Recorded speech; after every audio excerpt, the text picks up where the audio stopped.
Carta aos Coríntios, nós estamos ensinando esta série de mensagens e a Carta aos Coríntios nos ajuda a sermos uma igreja relevante neste tempo. Naqueles dias, a igreja de Coríntios, ou a igreja da cidade de Corinto, a igreja que estava lá, lógico que era uma igreja batista, a igreja batista que estava lá, a igreja que estava lá, plantada pelo Senhor, a igreja estava iniciando seus passos. Ela não tinha o privilégio que temos hoje de termos 66 livros organizados, revelando-nos toda a vontade de Deus. Eles foram profundamente influenciados pela cultura, apesar de o apóstolo Paulo ter passado lá 1 ano e meio ensinando os caminhos do Senhor. Rapidamente eles deixaram que a cultura, as coisas desta vida, o mundanismo, o secularismo, tudo isso invadisse a igreja, e a igreja estava vivendo um momento terrível. Para você ter noção, você vai ler no capítulo 5 de 1 Coríntios, havia um jovem que estava se relacionando com a sua madrasta, e não é que a igreja não soubesse, a igreja sabia e tinha a anuência deles. Então, Paulo vai escrever essa carta para corrigir os rumos daquela igreja. Pela manhã nós dissemos que é muito bom pregarmos preventivamente. Para a nossa igreja é uma prevenção. Para eles foi uma volta para os trilhos. Porque hoje nós sabemos, à luz das Escrituras, que Ele nos chamou das trevas, não para permanecermos lá. Ele nos tirou da prostituição, da mentira, do roubo, do adultério, de todas as coisas erradas, para vivermos uma vida de santidade. Ele quer que sejamos santos, puros, separados para Ele.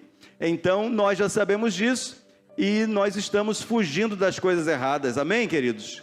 Nós estamos fugindo. Quando o nosso dedinho vai lá no celular e quer entrar em sites que nós sabemos que não são sites que vão edificar a nossa vida, que vão nos alimentar espiritualmente, a gente pega o celular, joga no chão e quebra, não é assim que a gente faz? Se não é, comece a fazer. Se o teu celular te faz pecar, jogue ele longe. Fala para a pessoa que está ao seu lado aí. Se o teu celular te faz pecar, joga ele longe, para longe. Queridos, não é nenhum, nem dois, nem três, são vários casamentos que estão acabando ou que já passaram por sérias crises, exatamente por causa desse aparelhozinho que a gente tem na mão. Uma vez estava num restaurante e estava uma família sentada e cada um com o seu celular. Eu, Raquel, Maria Alice e Arthur. Você pensou que eu ia falar de alguém que eu estava observando? E não ria não, que vocês fazem exatamente o mesmo hoje.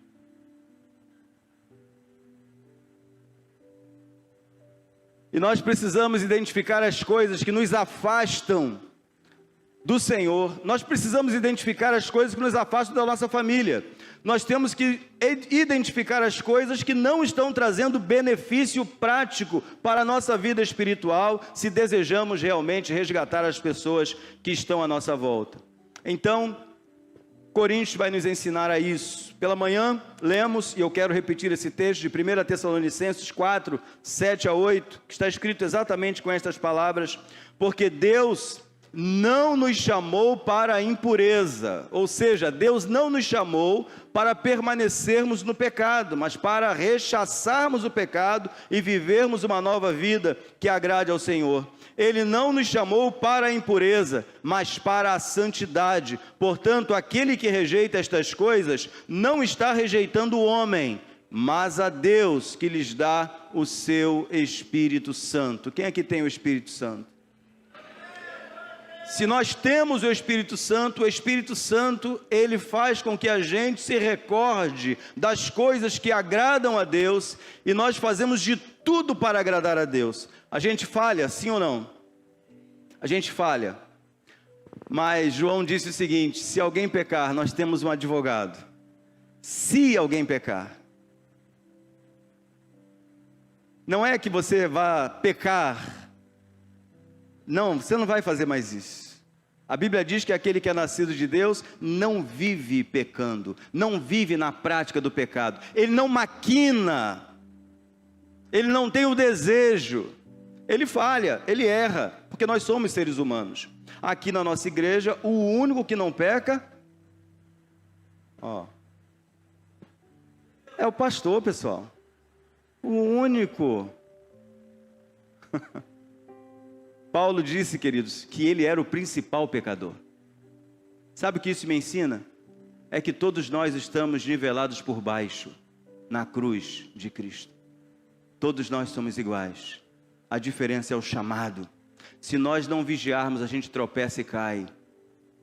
Por que grandes homens de Deus, homens que conduziram milhares de pessoas para Jesus, batizaram milhares de pessoas, por que eles tropeçam e caem?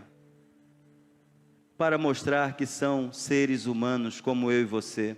E nós devemos orar pelos pastores, pelos filhos de pastores, pelos diáconos. Temos que orar muito, queridos, para que eles permaneçam firmes, para que nós permaneçamos firmes. Porque quando alguém pensa que está em pé, ele deve vigiar. Para o quê? Para não cair. Então, se Jesus foi o único perfeito nesta terra, nós devemos acreditar que o que ele nos ensina é para o nosso bem, e nós precisamos guardar estas palavras. Deus nos chamou para vivermos em santidade, mas a igreja de Coríntios estava vivendo um tempo de divisão, e eu quero mostrar a vocês algumas afirmações bíblicas para tratarmos a igreja quanto à divisão, porque nós temos uma proposta do céu para nós. Nós fomos transformados para uma nova vida. Nova vida. Nós não fomos resgatados das trevas, retirados do mundo das trevas, para continuarmos a viver como se lá ainda estivéssemos. Nós fomos chamados para uma nova vida, para uma nova existência. Agora não mais pensando para baixo, mas pensando para cima. O apóstolo Paulo vai dizer em quase todas as suas cartas: pensem nas coisas que são de cima. Eu sei que a sua semana pode estar muito difícil, complicada, mas pense nas coisas de cima, e o Senhor vai multiplicar as suas provisões, sejam elas quais forem, emocionais, físicas, espirituais, sentimentais. Ele vai abençoar, porque quando buscamos ao Senhor em primeiro lugar, as outras coisas nos são acrescentadas. Descanse o seu coração. Fale isso para a pessoa que está ao seu lado aí. Descanse o seu coração e busque em primeiro lugar o reino de Deus e a sua justiça, e as demais coisas vos serão acrescentadas. Será uma semana de vitória. Deixa eu repetir isso. Será uma semana de vitória. Isso, irmãos, será uma semana de vitórias. Não importa o tamanho do problema, o teu Deus é maior que o teu problema. Não importa. Não importa. Fiquem firmes, não desanimem. Mas onde há divisão, o diabo se levanta por meio daqueles que não creem. Nós precisamos viver em unidade. Oh, quão bom e quão suave é que os irmãos vivam em união, estejam unidos. O apelo de Paulo aos Coríntios é que eles pensassem igual, decidissem igual. Sabe quando é que isso acontece numa igreja? Quando o Espírito Santo está nítido e claro para todos. Aí a concordância. Não é porque você acha o pastor bonito, elegante, fino, não é nada disso. Você só vai concordar comigo enquanto eu estiver pregando a palavra. Amém, queridos? Se eu começar a me desviar da palavra, os primeiros de Deus, tá, irmãos? São os amigos de perto. Pastor, o que está acontecendo? Pastor, eu acho que o senhor está precisando de um spar. Eu acho que o senhor está precisando de um retiro, porque o senhor começou a falar o que não está na Bíblia. Amém, queridos? Nós não estamos numa igreja manipulável. O povo aqui conhece a Bíblia. Vocês só estão aqui porque vocês estão ouvindo a palavra de Deus. No dia em que a palavra de Deus sair do púlpito, vocês saem também da mesma forma que vocês entraram. Que ninguém aqui se iluda. É a presença de Deus que atrai o povo. É a palavra de Deus pregada que traz ao homem arrependimento, confissão de pecados, os segredos do seu coração são revelados e ele de joelhos recebe a Jesus como Senhor e Salvador, por causa da palavra. E nós precisamos entender que, uma vez que somos de Cristo, nós precisamos pregar a palavra. E quando a gente prega a palavra, muita gente crê. A Bíblia diz, no texto que lemos de Atos 14, 1 a 7, que a palavra foi pregada e muitos judeus e gentios creram na mensagem. Uma grande multidão creu. A palavra pregada e crida e recebida, ela era confirmada por meio de sinais e maravilhas. Não é que o povo ia atrás de sinais e maravilhas e entregavam a vida a Jesus. Não, os apóstolos pregavam a Jesus, eles falavam das boas novas, eles falavam do plano de salvação, multidões criam e em seguida as manifestações espirituais aconteciam, confirmando a palavra que havia sido pregada. Quem está entendendo, diga amém. O nosso papel é levar a mensagem. E como está escrito em Marcos, os sinais vão acompanhar. Os sinais vão junto com você. Você não precisa temer quando você estiver pregando a palavra.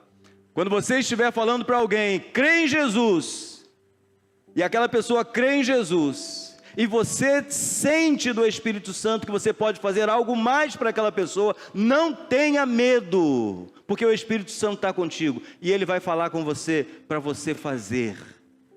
E Ele também vai dizer para você quando não fazer. Não é você, é Ele. Enquanto você for guiado por Ele, você não vai errar. Enquanto você for guiado pelo Espírito Santo, você não vai se equivocar. Quando Ele revela de verdade. Ele fala. E você não pode ter medo. Porque Jesus nos ama, como já cantamos hoje. Ele nos quer bem.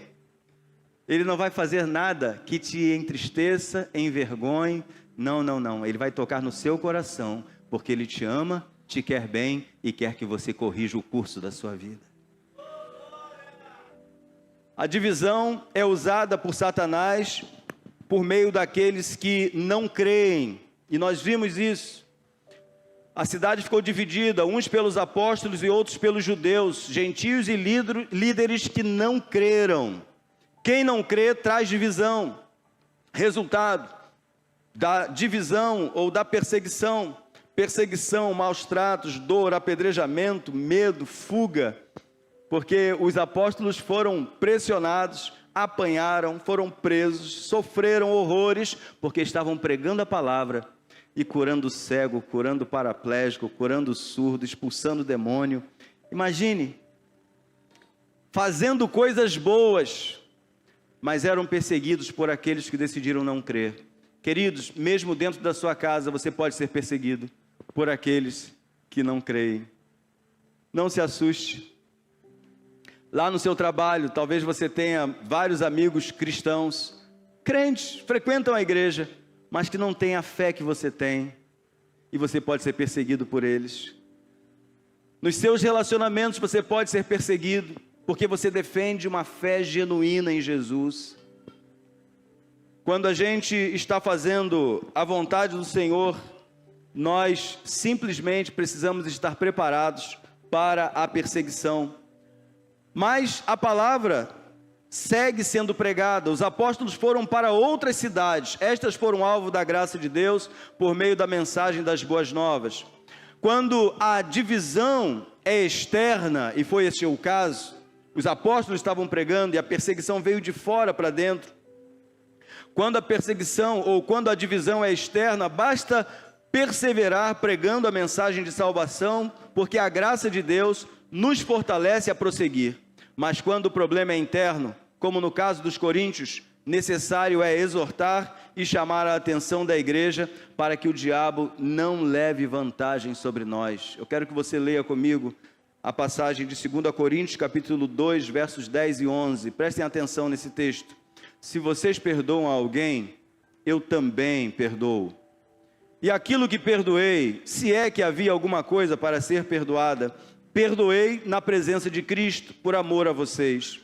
Vamos juntos agora? A fim de que Satanás não tivesse vantagem sobre nós, pois não ignoramos as suas intenções. Em algumas versões mais antigas, não ignoramos os seus ardis, as suas maquinações, o seu desejo de matar, roubar e destruir. O maior interessado em que você continue cabisbaixo, o maior interessado em que você continue descrente, o maior interessado em que você não olhe para as coisas de cima, mas fique preso às coisas de baixo, é Satanás, porque ele não quer que você tenha um encontro verdadeiro com o Senhor. Ele não quer que você receba o Espírito Santo, ele não quer que você flua por meio do Espírito Santo, ele não quer que você tenha experiências profundas com Deus. Satanás não quer isso, ele quer te matar, ele quer te roubar, ele quer te destruir, e para isso ele usa a divisão,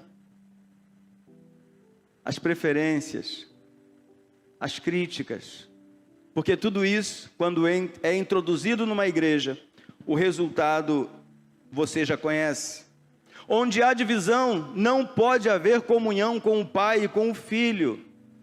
Uma segunda razão para que a gente prime muito mais pela nossa comunhão, pelo nosso amor, pela nossa ajuda, pela nossa visita a um enfermo. Jesus mandou que nós nos lembrássemos dos que estão enfermos, dos que estão encarcerados. Ele mandou. E nós precisamos orar, sobretudo por aqueles que já deveriam estar fora da prisão, já passou do tempo e permanecem lá injustamente. E outros que são presos por engano, e outros que ficam lá, e ao mesmo tempo, quem deveria estar, não está. Não acontece isso? Nós devemos orar por todos, para que a justiça do Senhor não apenas alcance essas pessoas, mas também nós cumpramos a vontade de Deus. Onde há divisão, não pode haver comunhão com o Pai e com o Filho. Vejam 1 João 1:7. O que era desde o princípio, o que ouvimos, o que vimos com os nossos olhos, o que contemplamos e as nossas mãos apalparam, isto proclamamos a respeito da palavra da vida. João está falando sobre Jesus. A vida se manifestou, nós a vimos e dela testemunhamos, e proclamamos a vocês a vida eterna, que estava com o Pai e nos foi manifestada. Nós lhes proclamamos o que vimos e ouvimos, para que vocês também tenham comunhão conosco. Vamos juntos agora. Nossa comunhão é com o Pai e com o Filho Jesus Cristo. Se não for Jesus quem nos une, se não for o Espírito Santo quem nos dá a unidade, se não é o Espírito Santo quem está fazendo esta obra linda aqui na nossa igreja, e em vários lugares no mundo, não é só a nossa igreja, existem outras igrejas aqui em Maricá, onde Deus tem feito obras maravilhosas. Se não é Ele que está no centro, em pouco tempo, tudo se desfaz. É Ele que precisa estar no centro. Escrevemos estas coisas para que a nossa alegria seja completa. Esta é a mensagem que dele ouvimos e transmitimos a vocês. Deus é luz, nele não há treva alguma. Se afirmarmos que temos comunhão com ele, mas andamos nas trevas, mentimos e não praticamos a verdade. Se porém andamos na luz, como ele está na luz, temos comunhão uns com os outros, e o sangue de Jesus, seu Filho, nos purifica de todo o pecado. Nós não fomos feitos para andar nas trevas, nós somos filhos da luz, devemos andar na luz, porque nós entendemos que precisamos ter comunhão com o Pai, com o Filho e com os irmãos. Você nunca vai conseguir amar a Deus e rejeitar o seu irmão. É amar a Deus sobre todas as coisas e ao próximo como a você mesmo. E esse próximo aí é quem te persegue, é quem faz mal para você, é quem está planejando mal contra você. Abra o seu coração e deixe a luz do céu entrar. O poder sobrenatural do Espírito Santo é exatamente para você viver de acordo com a vontade do céu e não mais a sua vontade. É por isso que se o teu inimigo te pedir pão, tem que dar o quê, irmãos?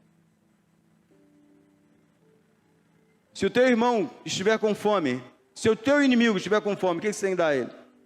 Comida, pão, churrasco, aleluia. Se estiver sede, se estiver com sede, Coca-Cola não. Água, suco. Geralmente a gente convida para as nossas festas os nossos amigos. Não é verdade? É verdade ou não é, irmãos? E agora, nesse tempo, a gente está sendo mais seletivo ainda, não é verdade? As festas antigamente era portão aberto, chega quem quer. Na época que não tinha internet, as nossas casas enchiam de gente. Não é verdade? Aquele pratinho, quem se lembra aí do pratinho? Aquele franguinho desfiado, aquela maionese, aquele arrozinho, aquela farofa. Quem se lembra desses pratinhos aí nas festas antigamente? Olha aí. Tem quanta gente da minha idade aí, 30 anos. Aleluia. Como era bom. Era bom ou não era? Hoje em dia, a gente só vê que teve festa na casa do outro por causa da rede social. Ah lá, rapaz, vamos ver quem é que estava na foto. Vai dizer que você nunca fez isso. Aí você fala assim, poxa, eu pensei que a pessoa me amasse, eu pensava que a pessoa, me valorizasse. Que nada, é porque o dinheiro está curto. Aí às vezes nem foi a pessoa, o dono da casa que fez, foi alguém que chamou. É assim ou não é, irmãos? Para mantermos a nossa comunhão com Deus, precisamos estar vivendo bem entre irmãos. Não ignore isso. Se você está com problemas com seu esposo, corrija antes que o sol se ponha. Corrija. Não deixe o sol se pôr. Conhecem a história do sujeito e da sujeita? Eles viveram muitos anos. E os muitos anos que viveram, 30 deles, eles não se falaram. Eles brigaram e conviviam, mas não se falavam. Mas nesse intervalo aí de 30 anos, tiveram 15 filhos. Agora imagina se falasse. Imagina, Evandro, se falasse, se amassem. Em 30 anos ia ter 60 filhos, 80 filhos, sem se falar. Misericórdia, hein? Nós precisamos aprender a viver de acordo com a vontade do céu. Você vai dizer assim, é difícil, pastor. Sim, renda-se ao Espírito Santo e à palavra de Deus, e você não vai dar brecha para o adversário, destruir o seu relacionamento com Deus e com o seu irmão. Quando a gente perdoa, a gente avança, e a gente ainda traz o outro com a gente. 1 Samuel 16:7, observem isso. O Senhor, contudo, disse a Samuel: não considere a sua aparência nem a sua altura, pois eu o rejeitei. O Senhor não vê como o homem vê a aparência, mas o Senhor vê o coração. Deus está olhando para o seu coração agora. O que Ele está enxergando aí? Há um trono para Ele? Que Deus está vendo no seu coração agora tem a ver com as coisas de cima? Seu coração está aprovado? É sobre isso. Ele está olhando para o nosso coração. Nós podemos estar aqui cantando, dançando, fazendo a coreografia, o teatro, pregando e estarmos cheios de maus relacionamentos. Relacionamentos que não foram resolvidos, situações difíceis que não foram corrigidas. E o convite de Deus para mim e para você nesta semana é que a gente cumpra o propósito de Deus em ter-nos tirado das trevas para a sua maravilhosa luz. Ele não quer que você fique olhando para um irmão da igreja, chegou ele. Ou quem sabe, chegou ela. Ele não quer isso. Isso divide. E quando uma igreja divide, quando o seu ministério divide, quando os seus relacionamentos estão divididos, quem leva vantagem é o adversário. Não é o Espírito Santo, não é Deus. Onde há divisão, não pode haver crescimento. Se está dividido, não tem crescimento. Mas quando nós estamos unidos, há crescimento. É isso que está escrito em Atos 2, 44 a 47. Todos os que criam, vamos juntos, mantinham-se unidos e tinham tudo em comum. Vendendo suas propriedades e bens, distribuíam a cada um conforme a sua necessidade. Todos os dias continuavam a reunir-se no pátio do templo, partiam o pão em suas casas e juntos participavam das refeições com alegria e sinceridade de coração, louvando a Deus e tendo a simpatia de todo o povo. Agora só as mulheres mais lindas da cidade de Maricá, só vocês agora. E o Senhor...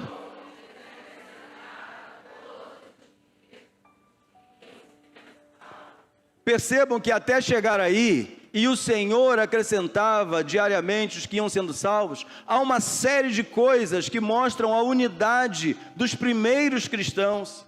Eles tinham tudo em comum, estavam sempre juntos, eles eram sinceros.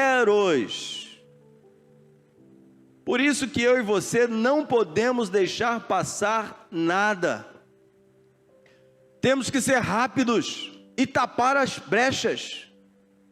Ontem fui fazer um concerto, um furo que apareceu, e não foi fácil encontrar. Ficamos um bom tempo, não sei se o profissional era fraco, mas a verdade é que ele ficou bastante tempo procurando, até que ele achou o problema. Era um parafusozinho pequenininho, que havia entrado e estava saindo pouquinho de ar.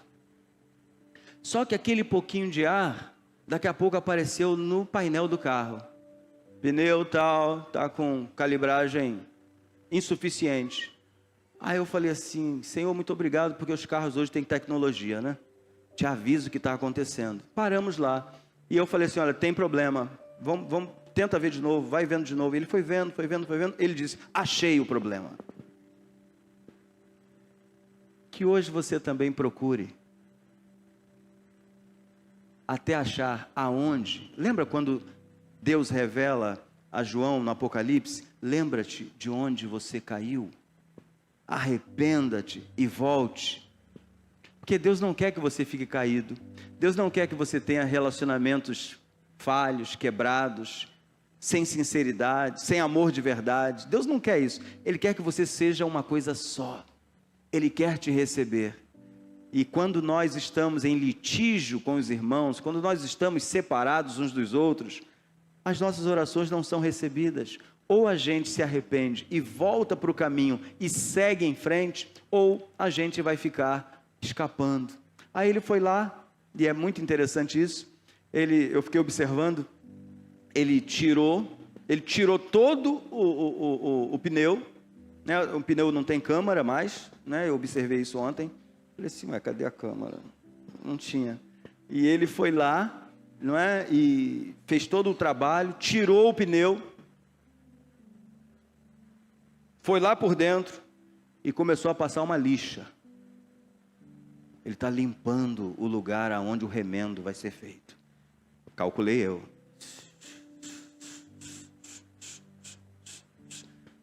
Mais um pouquinho. E vai ele. Daqui a pouco ele soprou com aquele negócio, né?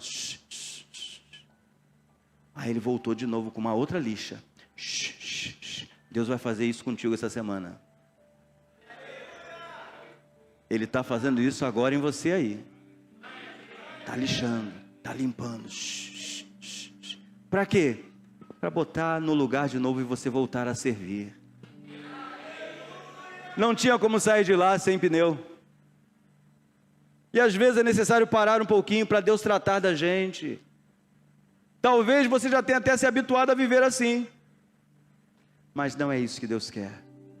O que Deus quer é que você seja 100% dele, obedecendo a tudo que Ele quer. E quando a gente faz tudo que Ele quer, Ele graciosamente nos dá tudo o que precisamos. Ele completa a nossa vida. Não deixe passar a oportunidade de ser um instrumento de Deus. Vamos viver o que o céu quer que vivamos. Porque a cultura do céu é diferente da cultura da terra. A cultura do céu é diferente. É para dar água a quem tiver sede, e você não pode olhar se é amigo ou se não é amigo. É para fazer por aquele que necessita. Deus só acrescentava porque aquela igreja estava unida. E nós temos visto a nossa igreja crescendo.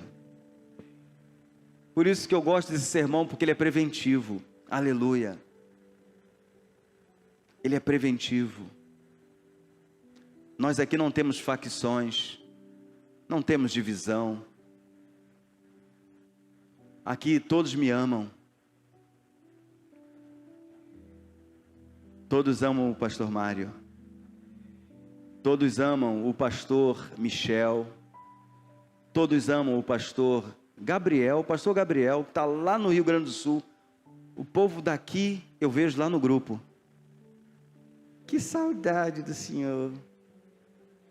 Eu falei assim, meu Deus, eu estou aqui todo dia. Eu amo quando vocês tratam bem os pastores da igreja. Eu amo, eu gosto, muito. Sabem por quê? Quando a gente trata bem os pastores da igreja, o rebanho é que sente o reflexo. É o rebanho. Amém, queridos? Amém. Quem quer iniciar uma semana de vitória? Renda-se. Renda-se ao céu. E a sua vida vai mudar. E as pessoas que estão à sua volta vão mudar. E as circunstâncias vão mudar. E você vai ser uma bênção por onde você passar. Amém? Vamos ficar em pé.